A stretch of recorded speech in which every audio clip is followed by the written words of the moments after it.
शिवसेना उद्धव बाळासाहेब ठाकरे पक्षाच्या वतीने आज आमच्या सगळ्या पदाधिकाऱ्यांच्या वतीने पेट्रोलचे 3 रुपये आणि डिझेलची 3 रुपये दरवाढ झालेली आहे आणि त्याचबरोबर CNGची काही दिवसापूर्वी दरवाढ झालेली आहे, गॅसची दरवाढ झालेली आहे आणि या सगळ्याचा निषेध करण्यासाठी आम्ही हे आंदोलन करतोय।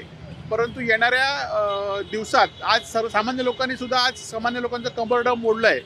आज मोदी सरकारने विरोधक सुद्धा शिल्लक ठेवले नाहीत आवाज उठवण्यासाठी आणि जर आपण हे केलं नाही तर मोदी सरकार 15 ते 20 रुपये डिझेल आणि पेट्रोल दरवाढ करणार आहे आणि त्यांना इशारा देण्यासाठी हेच आम्ही आंदोलन केलेलं आहे।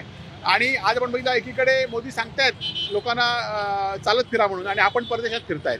आज काही मंत्री EV कारचं सांगतायत, परंतु आपण 25-25 गाड्या घेऊन या जिल्ह्यामध्ये आपण काल बघितलं असाल सगळे मंत्री आमदार फिरतायत आणि या सगळ्याचा निषेध म्हणून आम्ही आंदोलन केलेलं आहे। आणि येणाऱ्या काळामध्ये संपूर्ण सिंधुदुर्ग जिल्ह्यात आणि महाराष्ट्रात सुद्धा आंदोलन शिवसेना उद्धव बाळासाहेब ठाकरेंच्या वतीने होईल की जेणेकरून पुढची दरवाढ तरी रोखली पाहिजे आणि या सरकारने जे आम्हाला आश्वासन 800 दिनाचं दिलं होतं ते आश्वासन गेलं कुठे?